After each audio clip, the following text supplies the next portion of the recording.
नमस्कार, मनी गुरु की इस खास पेशकश में आप सभी का स्वागत है। मैं हूं स्वाति रायना। वैसे तो जून महीने में एसआईपी का रिकॉर्ड इनफ्लो रहा और अगर सेक्टर के हिसाब से देखें तो इसमें सबसे अच्छा रिकॉर्ड सेक्टोरल और थीमेटिक फंड का ही रहा, जहां सबसे ज्यादा 22,000 करोड़ रुपए से ज्यादा का निवेश आया है। तो इससे तो ये बात साफ है कि म्यूचुअल फंड के ये सेक्टर लोगों की पहली पसंद है, लेकिन समझना जरूरी है कि कौन से सेक्टर में अभी निवेश के मौके बन रहे हैं। खास तौर पर एनर्जी सेक्टर में क्या पॉसिबिलिटीज हैं, क्या ये सही समय है एनएफओ में निवेश करने का, क्या ध्यान दें एनएफओ में निवेश करने से पहले, ये तमाम चर्चा आज हम करने वाले हैं अपने इस खास कार्यक्रम में। और इसी पर शामिल है हमारे साथ ऑप्टिमा मनी के एमडी पंकज मटपाल। पंकज जी, बहुत स्वागत करते हैं आपका आज के इस खास कार्यक्रम में। जब महीना दर महीना जब आंकड़े आते हैं म्यूचुअल फंड के, तो उसमें एक पिछले बहुत टाइम से कांस्टेंट ये है कि सेक्टोरल और थीमेटिक फंड्स यहाँ पर निवेश की बूम है। सर, क्या लगता है आपको कि निवेशकों को सेक्टोरल या फिर थीमेटिक स्पेस में क्या पसंद आ रहा है जो वो रिकॉर्ड तोड़ निवेश कर रहे हैं? स्वाति जी नमस्कार। ये बिल्कुल सही कहा आपने कि हम देख रहे हैं काफी कुछ समय से कि जो इन्वेस्टर्स हैं उनका इंटरेस्ट थीमेटिक फंड्स और सेक्टरल फंड्स में काफी बढ़ गया है। उसकी दो वजह हैं मेरे हिसाब से। एक तो ये है कि बहुत सारे नए फंड्स यानी कि एनएफओ आए हैं इस कैटेगरी में, क्योंकि फंड हाउसेस के पास पहले से जो डाइवर्सिफाइड फंड्स हैं, large cap, mid cap, multi cap, flexi cap, पहले से थे। अब क्योंकि एक कैटेगरी में एक ही फंड हो सकता है, तो फंड हाउसेस ने थीमेटिक फंड्स के एनएफओ लाने स्टार्ट कर दिए। दूसरी बात ये रही कि जो भी फंड्स आए उनकी परफॉर्मेंस बहुत अच्छी रही। हम चाहे डिफेंस की बात करें, मैन्युफैक्चरिंग थीम की बात करें, क्वांट की बात करें, तो इस तरह से बहुत सारी थीम्स आई और उन्होंने अच्छा प्रदर्शन दिखाया। आप डिफेंस में देखिए पीएसयू थीम, इन थीम्स ने पिछले एक साल में 100% या उससे भी अधिक का रिटर्न दिया बहुत सारी स्कीम्स ने, इन थीम्स में।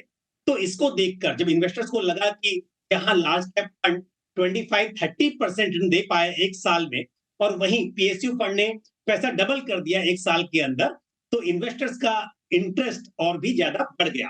तो हम ऐसा नहीं कहेंगे कि एक थीम में, लेकिन अगर हम इस कैटेगरी की बात करें तो बहुत सी थीम्स ने बहुत अच्छा परफॉर्म किया।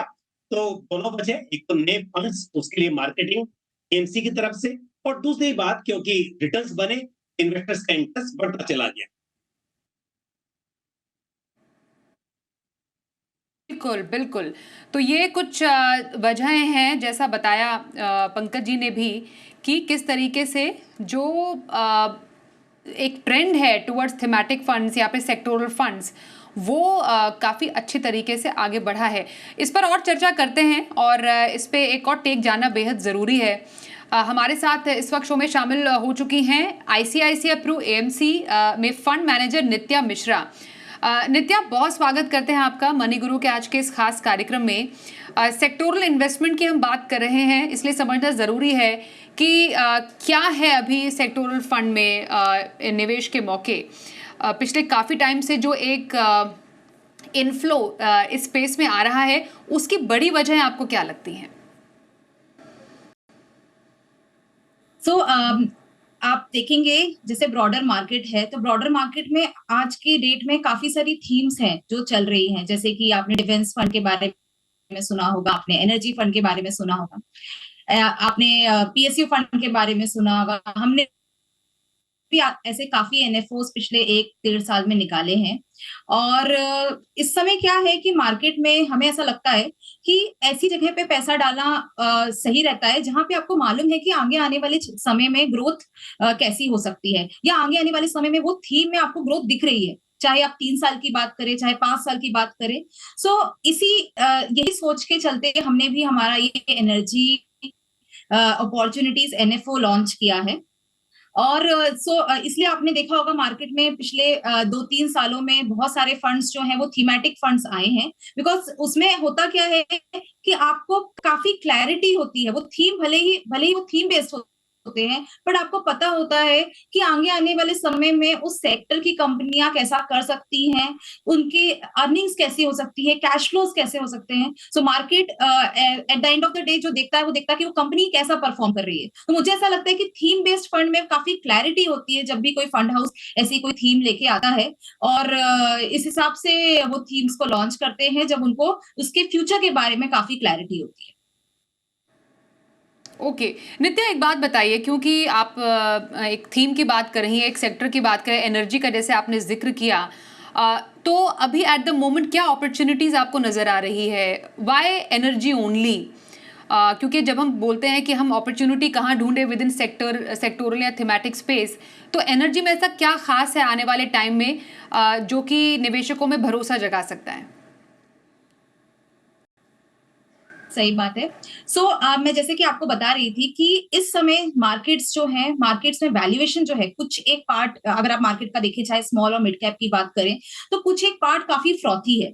सो हमें ऐसा लगता है कि इस टाइम पे अगर आपको कहीं इन्वेस्टमेंट करना है तो उस थीम की या वो सेक्टर्स की ग्रोथ आपको पता होनी चाहिए कि जब जैसे हम एनालिस्ट है, जब हम नंबर्स बनाते हैं, नंबर्स प्रोजेक्शंस करते हैं कंपनी के बारे में, तो कहाँ उसकी अर्निंग्स होगी। अगर हम FY 26 की बात करते हैं, 27 की बात करते हैं, सो उसी से चलते हुए ये एनर्जी सेक्टर आता है। सो इस एनर्जी सेक्टर के बारे में मैं आपको बताना चाहूंगी कि ये एक ऐसा सेक्टर है जो हमें लगता है कि काफी स्ट्रक्चरल है। इसमें ग्रोथ जो है वो काफी लंबे समय तक रहेगी और उसके काफी रीजंस है जो मैं आपको डिटेल में समझाना चाहूंगी।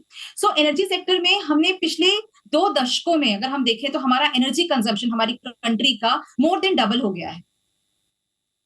अगर मैं बात करूं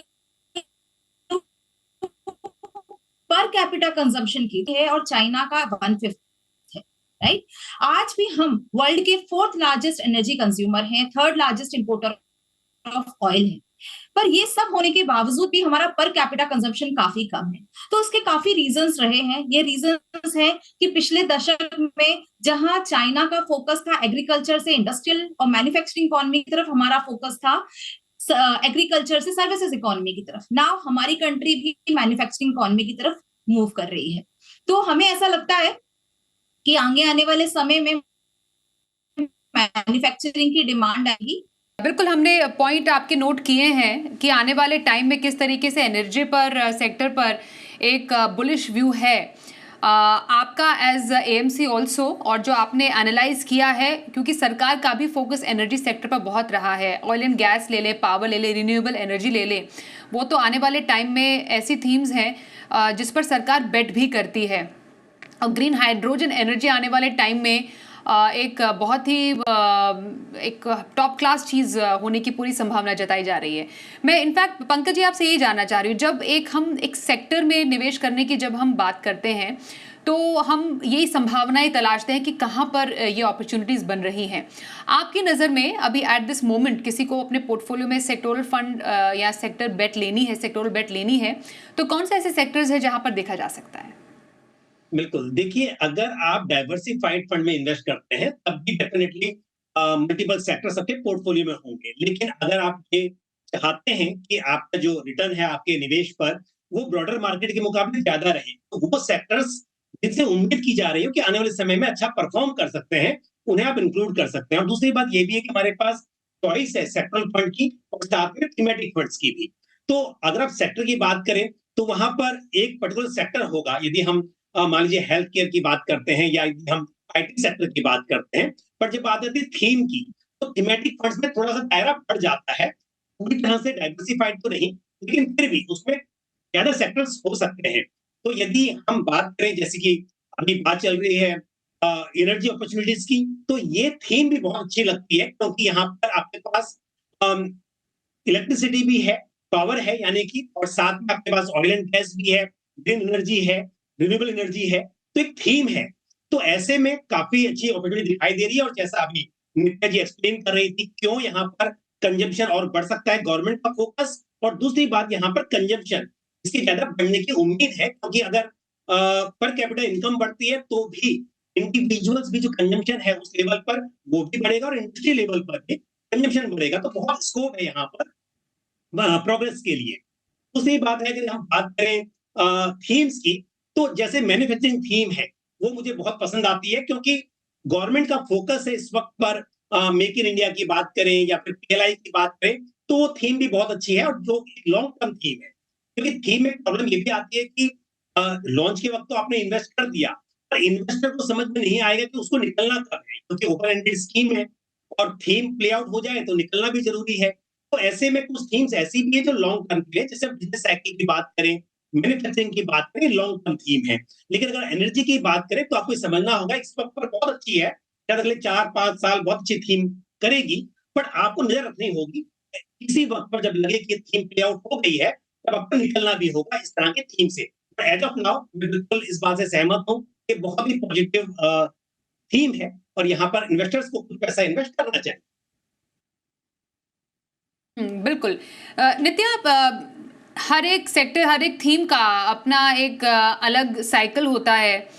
ये समझना ज़रूरी है कि इससे एक पोर्टफोलियो में ऐड करके क्या वैल्यू हम क्रिएट कर सकते हैं।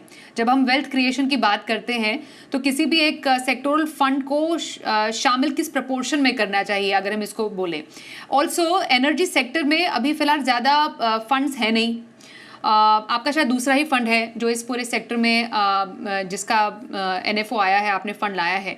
तो बेसिकली कोई ट्रैक रिकॉर्ड नहीं है या जिसमें हम बैक ट्रैक करके देख पाएँ। तो एक निवेशक के लिए क्या सलाह रहेगी आपके, अगर ऐसे किसी फंड में निवेश करना है तो उनको क्या गोल्स अपने लिए सेट करने चाहिए ऐसे किसी इन्वेस्टमेंट के लिए? तो पहले तो मैं आपको बताना चाहूंगी कि जो एनर्जी थीम की हम बात कर रहे हैं, ये कोई सेक्टोरल फंड नहीं है। ये 4-5 सेक्टर्स को मिला के ये फंड बनता है।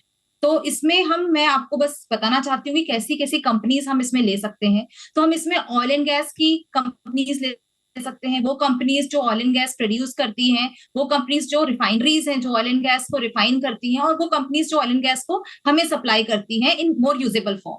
साथ ही हम इसमें पावर की कंपनीज भी ले सकते हैं। हम इसमें वो कंपनीज भी ले सकते हैं जो आज के तारीख में न्यू एनर्जी जैसे कि सोलर, विंड के क्षेत्र में काम कर रही हैं। ऑल्सो कंपनीज जो कि इनको इक्विपमेंट प्रोवाइड करती हैं, कंपनीज जो कि ट्रांसफॉर्मर्स लगाती हैं, जो कि स्मार्ट मीटर्स लगाती हैं, जो कि ट्रांसमिशन लाइंस लगाती हैं, या फिर वो कंपनीज जो इन सारी कंपनीज को जो भी ये कैपिटल एक्सपेंडिचर कर रहे हैं उसमें उनकी मदद करती हैं। तो ऐसी सारी कंपनीज हम इस अपॉर्चुनिटी में ले सकते हैं। सो ये कोई सेक्टोरल फंड नहीं है, ये 4-5 सेक्टर्स मिला के ये थीम बनती है। एनर्जी जो थीम है वो काफी वाइड थीम है। सो इन्वेस्टर्स को हमें ऐसा लगता है कि इस पॉइंट में एनएफओ में वो इन्वेस्टर्स जिनको लगता है कि वो मार्केट में काफी कंफ्यूज्ड हैं, मार्केट्स जो जिस तरीके से मार्केट्स अभी बिहेव कर रहे हैं, जो वैल्यूएशंस हैं, सो उनको लगता है कि उनको डायरेक्शन नहीं पता है कि मार्केट में भी मार्केट किस तरफ जा सकता है। सो ऐसे इन्वेस्टर्स के लिए बेसिकली ये फंड काफी अच्छा है, बिकॉज इस फंड में एनर्जी जो थीम है उसमें ग्रोथ भी है, आपकी साइकिल भी काफी पॉजिटिव है, क्योंकि साइकिल की जहां ग्रोथ रहती है वहां पे गवर्नमेंट का फोकस भी रहता है, वहां कंपनीज की प्रॉफिटेबिलिटी भी रहती है। तो हमें ऐसा लगता है कि ये फंड उनके लिए काफी सही रहेगा। बट अगर मैं बात करूं तो ये ब्रॉडर मार्केट में जैसे बहुत बड़े बड़े फंड्स भी हैं जो काफी, जिनका अपॉर्चुनिटी काफी बड़ी होती है, जिनकी बास्केट काफी बड़ी होती है, उनके कंपैरिजन में ये है थीमेटिक फंड। तो 1% ऑफ उनका पोर्टफोलियो जो हो सकता है वो इसमें लगा सकते हैं। ओके, तो ये रही आप सही तरीका और सही प्रोपोर्शन इन्वेस्टमेंट का ऐसे किसी फंड में। एक ब्रेक के लिए भी रुकेंगे, ब्रेक के बाद भी इस चर्चा को जारी रखेंगे, बने रहिए हमारे साथ।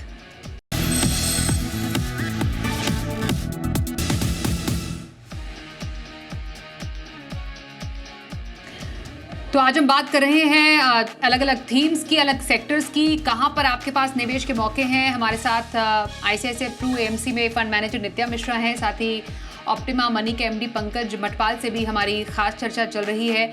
और ये जानना ज़रूरी है कि आखिरकार कैसे थीम को चुने, कैसे सेक्टर्स को चुने, एंट्री एग्जिट का सही पॉइंट क्या हो। मैं इनफैक्ट पंकज जी आपसे यही जानना चाह रही थी कि एएमसी जो हैं वो थीमेटिक फंड्स तो लॉन्च करती ही हैं, क्योंकि एक सूटेबल टाइम होता है तो उनको वो भुनाना भी चाहती हैं। लेकिन कई बार जो इन्वेस्टर्स होते हैं जब वो एनएफओ अवधि में निवेश करते हैं ऐसे फंड में, उनको एग्जिट टाइम वो नहीं पता कर पाते हैं, उसका असेसमेंट पे वो चूक जाते हैं। क्या लगता है सर कि एक एंटर एग्जिट टाइम क्या रहना चाहिए? वो डिसाइड कैसे करें कि एक फंड से निकलने का सही टाइम क्या है? बिल्कुल स्वाति जी, ये बहुत ही इंपॉर्टेंट है, क्योंकि अगर आप देखेंगी कि हमने शुरुआत में कहा कि लास्ट 1 ईयर मैंने देखा कुछ थीम से, पीएसयू या डिफेंस की बात करें, जिनका प्रदर्शन बहुत अच्छा रहा। तो सही समय पर लॉन्च हुआ और इन्वेस्टर्स ने इन्वेस्ट भी कर लिया। यहाँ तक तो ठीक है। अब क्योंकि ओपन एंडेड फंड्स हैं, तो फंड्स तो चलते रहेंगे। लेकिन अगर वैल्यूएशन एक्सपेंसिव हो गई है या थीम्स प्ले आउट हो गई हैं, तो इन्वेस्टर्स को निकलना भी चाहिए। इसका आइडिया कई बार इन्वेस्टर्स को नहीं होता है, तो वहां पर वो कई बार फिर फंस जाते हैं। इसके लिए जरूरी है कि एक तो वो इन्वेस्टर जिनको थोड़ी समझ हो थीम्स के बारे में, सेक्टर्स के बारे में, वही निवेश करें। दूसरी बात है कि हमेशा अपने पोर्टफोलियो में आप देखिए कि आपको एक टैक्टिकल एलोकेशन जिसे हम कहते हैं कि किसी शॉर्ट टर्म के लिए आप एलोकेशन कर रहे हैं अपने पोर्टफोलियो का थोड़ा हिस्सा, उसे आप सेक्टरल थीमेटिक में रखिए। यानी कि आप लॉन्ग टर्म जो गोल्स हैं, उनके लिए कोर पोर्टफोलियो बनाइए और उसमें आपके पास डाइवर्सिफाइड फंड्स होनी चाहिए। लेकिन मल्टीपल सेक्टर्स तो आपको चिंता नहीं है कब निकलना है, आपके पास लार्ज कैप भी है, मिड कैप भी है, स्मॉल कैप भी है, और एक बार निवेश किया आप निवेशित रहेंगे। अगर उस कैटेगरी में वो फंड अच्छा परफॉर्म नहीं कर रहा है, तब हो सकता है कि आप स्कीम चेंज करें, बट कैटेगरी वाइज आप लंबे समय तक रुके रहेंगे। लेकिन अगर बात आती है सेक्टर और थीम की, तो यहाँ पर आपका छोटा एक हिस्सा होना चाहिए। यानी कि मैं कहूंगा पहली बात तो हर इन्वेस्टर्स के लिए जरूरी नहीं है कि आप थीम में इन्वेस्ट करें, और यदि आपको समझ है मार्केट के आप निवेश करते हैं, तो आपके पोर्टफोलियो का 10-15% ही थीमेटिक और सेक्टरल फंड्स में होना चाहिए। और यहाँ पर समय समय पर बदलाव करने की जरूरत हो, तो आपको एक सेक्टर से दूसरे सेक्टर में शिफ्ट करना होगा, एक थीम से दूसरी थीम में आपको शिफ्ट करना होगा। ये बहुत ही इंपॉर्टेंट हो जाता है। ओके। तो नित्या, स्पेशली जब एज अ फंड मैनेजर क्या सोच के एक आपका एक किसी थीम को पिक करने का एक तरीका रहता है? बिकॉज एक इन्वेस्टर जब एक फंड में निवेश कर रहे हैं, उनको जानना ज़रूरी है कि कौन से सेक्टर्स या कौन सी थीम में उसका एक्सपोजर लिया गया है, तो किन बातों का ध्यान रखा जा रहा है यहाँ पर, और कीपिंग इन माइंड जो सिक्लिकल इन नेचर जो काफ़ी सारी थीम्स होती हैं, उसका फ़ायदा ज़्यादा से ज़्यादा मिले इन्वेस्टर्स को, तो उसका ध्यान कैसे रखा जा रहा है? जब भी हम कोई थीम लॉन्च करते हैं, तो उसमें सबसे बहुत इंपॉर्टेंट चीज होती है कि साइकिल कहाँ पे है। और साइकिल दो चीजों से डिटरमाइन की जाती है, एक होता है डिमांड और दूसरी होती है सप्लाई। अगर मैं एनर्जी थीम की बात करूं समझाने के लिए, तो एनर्जी थीम में जैसे कि मैंने आपको बताया कि यहाँ पे डिमांड हमें जो दिख रही है, आगे आने वाले काफी समय तक डिमांड रहेगी इस थीम की, एनर्जी की। किसी भी कंट्री को जिसकी जिसकी जीडीपी काफी अच्छे से ग्रो कर रही है, उसके लिए उसकी एनर्जी डिमांड को ग्रो होना बहुत जरूरी होता है। साथ ही साथ आजकल एनर्जी के नए यूज केसेस भी आ रहे हैं, जैसे कि हो गया डेटा सेंटर्स, जैसे कि ईवी व्हीकल्स। हम अपनी पेट्रोल डीजल की डिमांड ही देख लें तो उसमें भी काफी अच्छी ग्रोथ देखने को मिल रही है। साथ ही साथ हमारी जीडीपी के साथ हमारे अर्निंग पैटर्न्स भी मूव हो रहे हैं, हम प्रीमियमाइजेशन की तरफ जा रहे हैं। तो आप देख सकते हैं कि पिछली गर्मियों में हमने कितने एसीज और कितने रेफ्रिजरेटर्स इंस्टॉल किए। जहां तक डिमांड की बात है, तो जैसे कि मैंने पहले भी बताया, डिमांड काफी स्ट्रांग है इस सेक्टर में। सप्लाई की बात करती हूँ, तो सप्लाई के केस में भी हमें काफी सोचना पड़ता है कि सप्लाई, ऐसा तो नहीं है कि डिमांड है तो उसके साथ साथ सप्लाई भी आ रही है, तो फिर साइकिल में कोई प्रॉब्लम नहीं है। तो हमें देखना पड़ता है कि सप्लाई में सब कहाँ है, कौन से लोग जो है वो इसमें केपेक्स डाल रहे हैं, कैपेसिटीज डाल रहे हैं। हमने देखा है कि लास्ट 10-15 सालों में कैसे सप्लाई रही है इस सेक्टर में, और आगे आने वाले समय में कैसे सप्लाई रहेगी, और उसके हिसाब से हम ये निकालते हैं कि साइकिल कहाँ पे है। और जब साइकिल के बारे में हम देखते हैं कि वो साइकिल में, और उस साइकिल में हमको पता होना चाहिए कि हम कहाँ इन्वेस्ट कर रहे हैं। हम टॉप ऑफ द साइकिल में इन्वेस्ट कर रहे हैं कि बॉटम ऑफ द साइकिल में इन्वेस्ट कर रहे हैं। और जो म्यूचुअल फंड्स होते हैं और जो हमारे जैसे प्रोफेशनल होते हैं, हमने काफी साल ये सारे सेक्टर्स में लगाए होते हैं, काफी सारे साल दिए होते हैं। हमने पिछली साइकिल भी देखी है कि पिछली साइकिल में क्या हुआ, जिसके बाद वो साइकिल चेंज हो गई। तो वो सारी चीजें हमें ध्यान में रखनी होती है जब हम किसी थीमेटिक फंड में इन्वेस्ट कर रहे होते हैं। और यही सोच के म्यूचुअल फंड ये सारी थीम्स लॉन्च करते हैं। और इन्वेस्टर्स को मैं बताना चाहूंगी इस एनर्जी फंड में, ये एनर्जी फंड जैसे कि ऑयल एंड गैस कंपनीज में इन्वेस्ट करेगा। अब ये वो कंपनीज है जो कि ग्लोबल क्या हो रहा है, ग्लोबल कच्चे तेल के दाम कैसे हैं, ग्लोबल गैस के दाम कैसे हैं, उससे इन कंपनीज को बहुत फर्क पड़ता है, इसलिए हम इनको बोलते हैं ग्लोबल सिक्लिकल्स। दूसरी कंपनीज है पावर कंपनीज। पावर कंपनीज को बहुत फर्क पड़ता है कि इंडिया में पावर की डिमांड कैसी रहेगी, तो ये कहलाती है डोमेस्टिक सिक्लिकल्स। इसीलिए हमने जब ये फंड लॉन्च किया, तो हमने सोचा कि हम ये सारी कंपनीज को मिला के, इन सारी कंपनीज को एक वेटेज उनके हिसाब से, उनकी ग्रोथ के हिसाब से देके एक अच्छा सा पोर्टफोलियो बनाएंगे। ये सोच रही है बेसिकली हमारी एनएफओ लॉन्च करने के पीछे। ओके। और पंकज जी, एक किसी पोर्टफोलियो में कितनी थीम्स या कितने सेक्टर्स कोई शामिल किए जा सकते हैं एक पोर्टफोलियो में, अगर आपसे जानना चाहें तो? बिल्कुल, देखिए एक टाइम पर 2 थीम मेरे हिसाब से काफ़ी होंगी, लेकिन जैसा मैंने पहले भी कहा कि समय-समय पर आपको रोटेट करना होगा क्योंकि सेक्टर्स रोटेट होते रहते हैं। तो अगर हम बात करें जैसे मैन्युफैक्चरिंग की या एनर्जी की, तो ये थोड़ा लंबी साइकिल हो सकती है। बट ये बात तो तय है कि हमेशा के लिए कोई भी थीम परमानेंट नहीं रहेगी। तो इसके लिए ये ज़रूरी है कि एक टाइम पे मान लीजिए आपको लगता है इस वक़्त मैन्युफैक्चरिंग है और साथ में एनर्जी है, 2 थीम आपने इंक्लूड कर ली और उसके बाद उस समय में हो सकता है 5 साल हो या 7 साल हो, जब भी ऐसा लगे कि अब ये थीम प्ले आउट हो गई है, फिर उस वक़्त पर क्या नया दिखाई दे रहा है, उसमें आप स्विच करें, तब आप बेटर रिटर्न्स अर्न कर पाएँगे। अदरवाइज़ तो ऐसा हो सकता है कि आप थीम में वहाँ पे रुके रहे और वो थीम प्ले आउट हो गई, रिटर्न नहीं बन रहे हैं, तो फिर शायद आपका नुकसान होगा। तो इसके लिए अब अगर मैं कहूँ कि इस वक़्त पर थीमेटिक फंड तो बहुत सारी कैटेगरीज़ हैं, सारी थीम को आप इंक्लूड नहीं कर सकते। तो आपके पोर्टफोलियो में अगर यदि 7-8 फंड्स हैं, 4-5 आपके पास जो हैं वो डाइवर्सिफाइड फंड हैं और 2 फंड आपके पास थीमेटिक या सेक्टरल फंड हो सकते हैं। बिल्कुल। तो ये रही राय दोनों ही एक्सपर्ट्स की हमारे अलग-अलग थीम्स पर, अलग-अलग सेक्टर्स पर, कैसे वो प्ले आउट कर सकते हैं और कैसे पोर्टफोलियो में इन अलग थीम्स और सेक्टर्स को शामिल कर सकते हैं। धन्यवाद करेंगे पंकज जी और नित्या, आप दोनों का हमारे साथ इस कार्यक्रम में शामिल होने के लिए। साथ ही मनी गुरु में आज के लिए भी बस इतना ही, रुकते हैं एक ब्रेक के लिए, पर खबरें आगे जारी रहेंगी। बने रहिए हमारे साथ और देखते रहिए जी बिजनेस।